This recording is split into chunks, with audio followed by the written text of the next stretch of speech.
ನಮಸ್ಕಾರ ಸ್ನೇಹಿತರೆ, ಇವತ್ತು ಯಶಸ್ವಿನಿ ಕಾರ್ಡ್ ಬಗ್ಗೆ ನಿಮಗೊಂದು ಸಂಪೂರ್ಣವಾದ ಮಾಹಿತಿ ಕೊಡಬೇಕು ಅಂತ ಬಂದಿದ್ದೀನಿ. ತುಂಬಾ ಜನ ಕಾಯ್ತಾ ಇದ್ರು ಯಶಸ್ವಿನಿ ಕಾರ್ಡು ಯಾವಾಗ ಮಾಡಿಸೋದಕ್ಕೆ ಸರ್ಕಾರ ಅನುಮತಿ ಕೊಡುತ್ತೆ ಅಂತೇಳಿ. ಸೊ ಈಗ ಕೊಟ್ಟಿದೆ. ಸೊ ಈ ವಿಡಿಯೋದಲ್ಲಿ ನಾನು ನೀವು ಎಲ್ಲಿ ಹೋಗ್ಬೇಕು, ಯಾರನ್ನು ಕಾಂಟ್ಯಾಕ್ಟ್ ಮಾಡಬೇಕು, ಏನೆಲ್ಲ ಡಾಕ್ಯುಮೆಂಟ್ಸ್ ತಗೊಂಡೋಗ್ಬೇಕು, ಆ ಸಂಪೂರ್ಣವಾದ ಮಾಹಿತಿನ ನಮ್ಮ ಮಂಜುನಾಥ್ ಅವ್ರ ಕಡೆಯಿಂದ ತಗೊಳ್ಳೋಣ. ದಯವಿಟ್ಟು ಈ ವಿಡಿಯೋನ ಕೊನೆ ತನಕ ನೋಡಿ. ಹಾಗೆ ನನ್ನ ಚಾನಲ್ನ ಇದುವರೆಗೂ ಯಾರು ಸಬ್ಸ್ಕ್ರೈಬ್ ಮಾಡ್ಕೊಂಡಿಲ್ಲ, ದಯವಿಟ್ಟು ಸಬ್ಸ್ಕ್ರೈಬ್ ಮಾಡ್ಕೊಳ್ಳಿ, ಲೈಕ್ ಮಾಡಿ, ಶೇರ್ ಮಾಡಿ. ಮಂಜುನಾಥ್ ನಮಸ್ತೆ.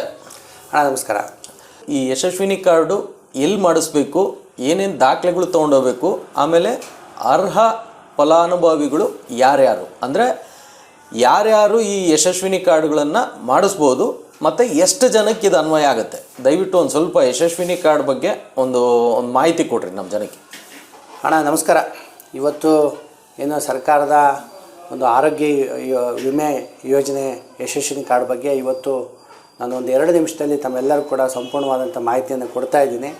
ಇವತ್ತು 2023-24ನೇ ಸಾಲಿನಲ್ಲಿ ಯಶಸ್ವಿನಿ ಯೋಜನೆ ಅಡಿಯಲ್ಲಿ ಇವತ್ತು ಯಾರ್ಯಾರು ನೋಂದಾಯಿಸ್ಕೊಬೇಕು, ಎಲ್ಲಿ ನೋಂದಾಯಿಸ್ಕೊಬೇಕು, ಯಾರ್ಯಾರು ಇದಕ್ಕೆ ಅರ್ಹರಾಗಿದ್ದೀರಾ, ಎಷ್ಟೆಷ್ಟು ಹಣವನ್ನು ವಂತಿಕೆಯನ್ನು ಇದಕ್ಕೆ ಕೊಡಬೇಕು ಅಂತಕ್ಕಂಥ ಒಂದು ಮಾಹಿತಿಯನ್ನು ಈ ಸಂದರ್ಭದಲ್ಲಿ ತಿಳಿಸ್ಕೊಡಲಿದ್ದೇನೆ.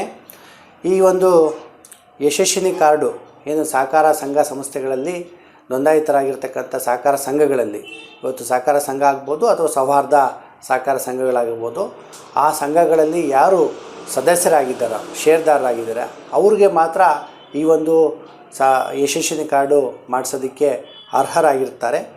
ಇದು ಯಶಸ್ವಿನಿ ಕಾರ್ಡು ಹೆಂಗೆ ಮಾಡಿಸ್ಬೇಕಪ್ಪ ಅಂತಂದರೆ, ಇವತ್ತು ನೀವು ಯಾವುದೇ ಒಂದು ಸಹಕಾರ ಸಂಘದಲ್ಲಿ ನೀವು ಅಲ್ಲಿ ಸದಸ್ಯರಾಗಿದ್ದೀರಾ ಅಂತಂದರೆ, ಕುಟುಂಬದ ಯಜಮಾನ ಒಬ್ಬರು ಇಲ್ಲ ಕುಟುಂಬದ ಯಾರಾದರೂ ಒಬ್ಬರು ಸದಸ್ಯರು ಅಲ್ಲಿ ಏನು ಸಹಕಾರ ಸಂಘದಲ್ಲಿ ಸದಸ್ಯರಾಗಿರ್ತೀರಾ ಅಂತಂದರೆ, ಆ ಸದಸ್ಯರು ಆ ಸಂಘಕ್ಕೆ ಹೋಗಿ ನೀವು ಯಶಸ್ವಿನಿ ಕಾರ್ಡಿನ ಒಂದು ಯೋಜನೆಯನ್ನು ನೀವು ಪಡೆಯಬಹುದು.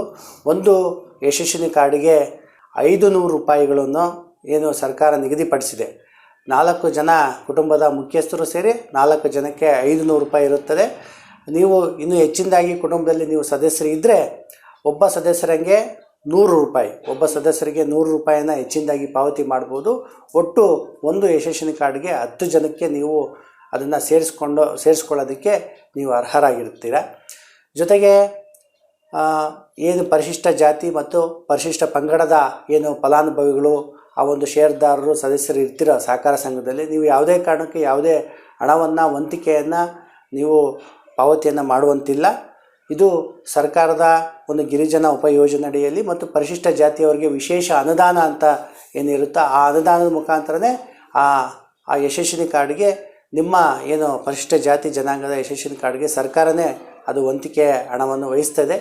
ತಾವು ಪರಿಶಿಷ್ಟ ಜಾತಿ ಮತ್ತು ಜನಾಂಗದವರು ಏನು ಯಶಸ್ವಿನಿ ಕಾರ್ಡು ನೀವು ಮಾಡಿಸ್ಬೇಕು ಅಂತಂದರೆ, ನಿಮ್ಮ ಜಾತಿ ಪ್ರಮಾಣ ಪತ್ರ ಮತ್ತು ಆಧಾರ್ ಕಾರ್ಡು ಜೊತೆಗೆ ಫೋಟೋ ಜೊತೆಗೆ ಪಡಿತರ ಚೀಟಿ, ರೇಷನ್ ಕಾರ್ಡು ಇಷ್ಟನ್ನು ತಗೊಂಡೋಗಿ ನೀವು ಸಹಕಾರ ಸಂಘಗಳಲ್ಲಿ ನೀವು ಏನು ಯಶಸ್ವಿನಿ ಕಾರ್ಡನ್ನು ನೋಂದಾಯಿಸ್ಕೊಬೋದು. ಇದು ಜನವರಿ 2023ರಿಂದ ಈ ಯಶಸ್ವಿನಿ ಯೋಜನೆ ಯಶಸ್ವಿನಿ ಕಾರ್ಡನ್ನು ಮಾಡೋದಕ್ಕೆ ಸಹಕಾರ ಸಂಘಗಳಲ್ಲಿ ಮಾಡೋದಕ್ಕೆ ಸರ್ಕಾರ ಅನುಮತಿಯನ್ನು ಕೊಟ್ಟಿದೆ. ಕೊನೆಯ ದಿನಾಂಕ ಇನ್ನೂ ತಿಳಿಸಿರೋದಿಲ್ಲ.